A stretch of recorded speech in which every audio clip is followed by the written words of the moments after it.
We all get overwhelmed by the real world sometimes, by our job, family, finances, and money, all this stuff out there. Then sometimes we might get overwhelmed in our daily routines, how we sleep, how we eat, are we exercising? And then this noise can cross over from the real world and end up on the spiritual path that we're all on. Maybe we're too focused on trying to be present in the moment, or we're holding on too tight and trying to perform these daily spiritual rituals. It could be working too hard to meditate, or thinking that we have to meditate a certain way. And what I'm going to do is introduce you to a radical concept that will help you with all of this. It's called mindlessness. Most of us on spiritual journeys are probably familiar with its balanced companion, mindfulness. I mean, it's everywhere you look. It's in books, YouTube videos, podcasts, and it's definitely this beautiful thing. It can take you to amazing places, but let's just forget about it today. I'm talking about mindlessness, resting, healing. Drop everything and focus on one thing, yourself. Taking care of yourself, or self-care, doing whatever you can to be there just for you. At its core, mindlessness is simply about letting go of everything. Quiet everything, just be. Don't worry about all that stuff around you. Don't worry about the past and stuff that you haven't resolved or dealt with. Don't worry about those things in the future that haven't happened yet, that may or may not happen anyway. They may never happen. Don't worry about what people are thinking of you right now. Don't worry about what you're thinking about people right now.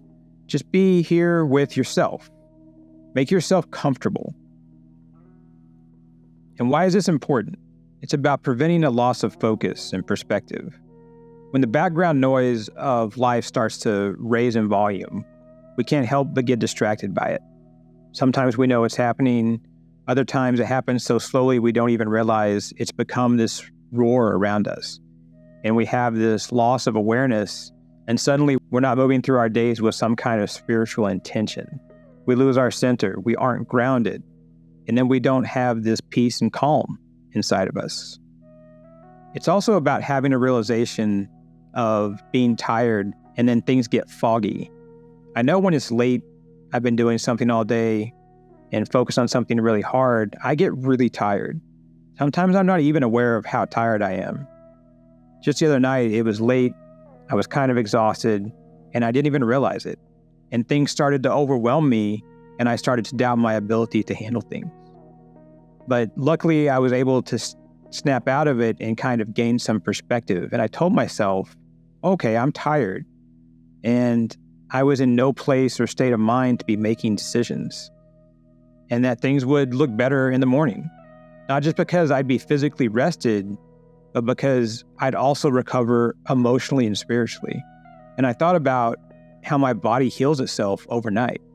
All kinds of things happen to make me physically feel better. My brain is even power washed so that it's cleaner and thinks better after we sleep. And so don't slip back into this stream of unconsciousness. You hear me talk about this on this channel quite a bit. The idea of do this, don't do that, click here, sign there, watch this, buy that. There's all these things we've been told that are the way of things by our various tribes. This is the stream of unconsciousness. It will pull you and take you away from your spiritual path. It sweeps you away, and sometimes it's so subtle and gentle that you don't even know it's pulling at you. So how do you prevent this slip into the fog? Don't just value what you do. Think about valuing what you don't do. Time is possibly the greatest commodity you have. Its value is truly immeasurable. These moments we live in are so amazing. Create some intentional calm. Carve out time for yourself that is just peaceful. I'm talking about relaxation, rejuvenation. And this isn't for anyone else. This is simply for you and your inner self. It might sometimes include others who are in your life, but make sure it's about you taking care of you. This space and time and mindlessness can be core to your physical, mental, emotional, and spiritual health and wellness. Being rested means everything is just easier. When I'm rested, I have energy, and I know I'm fine, and I'll have great success on my journey. With this rest and relaxation, I get into this state of peace and calm, and I'm more open to the universe. So this mindlessness and downtime actually lead to being more mindful in the end. And then there's that awareness and intention that helps me along my path.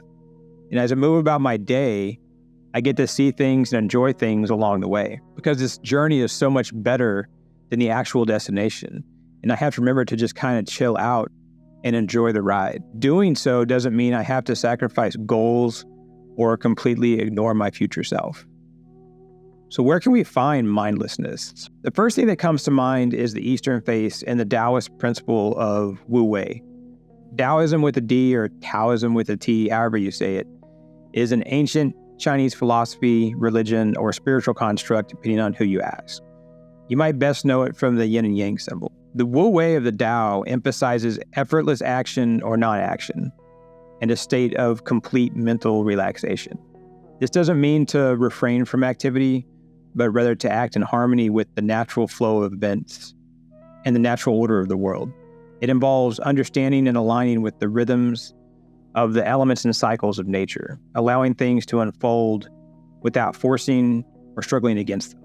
The idea is to adopt a state of relaxed effortlessness, doing only what is necessary and appropriate and refraining from what is unnecessary exertion. In Taoism, this approach is seen as a way to achieve balance and harmony with the Tao, the fundamental principle that underlies and sustains everything in the universe. Think of the Tao as the divine, the universe, the Hindu Brahman, Christ consciousness. Essentially, this advice is to see the universe as having black and white, light and dark. But instead of existing in these states of opposition, you live in the balance. You actually be the balance. There's great power in this practice. So this idea of mindlessness doesn't just have to be something that you temporarily find for your peace in a moment. It can be something that you completely use to redefine what it is to live at peace. You aren't just trying to achieve calmness, but you become the calm. Before we move on, please subscribe by hitting the watermark in the lower right-hand corner, and share this with any friends and family you think might benefit from it. Let's look at mindlessness as Mushin. Mushin is a concept from Zen Buddhism, which translates roughly into no mind or mind without mind. It refers to a state that is free from thoughts, emotions, or judgments. In this state, the mind is not fixated on thoughts or emotions, and is then able to respond freely and spontaneously to situations. Mindlessness isn't as close to the same as Mushin compared with Wu Wei, but is still an approximation. More broadly, Mushin can be understood as a state free from distractions, overthinking, or emotional turmoil, which is really what we're talking about here, trying to avoid that stuff. And in a Western philosophical context, there's Stoicism and its advocacy for a state of tranquility free from emotional distress. If you'd like to dig deeper into Stoicism and its benefits to living a more balanced life, definitely wish you'd check out our video on the spiritual teachings of Marcus Aurelius. There's a lot of wisdom there. Then there's mystical spiritual practices, such as Sufism, which is Islamic mysticism, or even other mystical traditions. And they may lead to this trance-like state where you're taken fully into this mindless state of base consciousness. This is theoretically advanced practice, and your mileage may vary.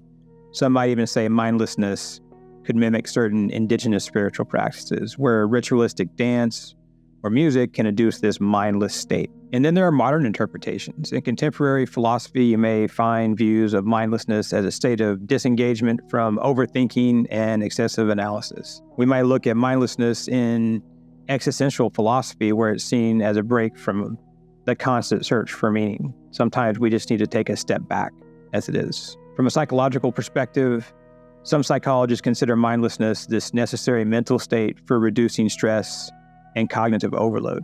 You just need to stop sometimes. And in cognitive behavioral therapy, or CBT, it has techniques for mental breaks to disrupt patterns of negative thinking. There's also mindlessness from a neuroscience perspective. Some findings from neuroscience may suggest benefits of mental rest and disengagement for brain health. Studies may show how mindlessness or downtime can aid in memory consolidation and creativity. You just are generally going to function better when you're practicing mindlessness in your day-to-day life. And you can think about that in the context of mental health. In mental health, mindlessness is seen as a counterbalance to the high stress, high stimulation, this modern lifestyle that we live. It can be used as a tool for emotional regulation and recovery from mental fatigue. Again, we're talking about rest, relaxation, rejuvenation, self-care for yourself. Consider the benefits of digital detox as mindlessness. There is a growing trend of digital detoxes as a form of mindlessness, where we're disconnecting from technology, and that leads us to mental relief. And these practices align with the need for periodic disengagement from constant information and stimulation. Even if not completely detoxing and reading a book or getting outside, it might just be setting the phone down, which may have dozens of modes of stimulation on it. And instead, you could simply watch a movie or a TV show and just don't pick up your device. Resist that urge. It's almost like a Netflix and chill for yourself. And there's a bit of a disclaimer here when it comes to the concept of mindlessness. Don't forget about the real world. Don't let your practice of mindlessness lead to avoidance or escapism. Practice mindlessness in this responsible way to ensure that it serves as a healthy mental break rather than a form of neglect. Basically, only you can decide where that line is for you. We have to still be an active participant in this real world we all share. And you're doing the things that you have to do day to day so that your future self is going to be okay and taken care of. I think we call it adulting. So take a minute and consider how you might integrate mindlessness into your overall wellness. How might you alternate between focused mindfulness and this restful mindlessness? How can you live the Wu Wei in your current daily life? How do you want to embrace mindlessness? What does integrating mindlessness and self-care into your life look like? Please let me know in the comments down below, and I will absolutely respond to you. It's about having a conversation. For a peaceful community where people can share their journeys and be themselves, visit kishar.org and like this video if you'd like us to keep making content just like this. And until next time, I wish you peace on your journey.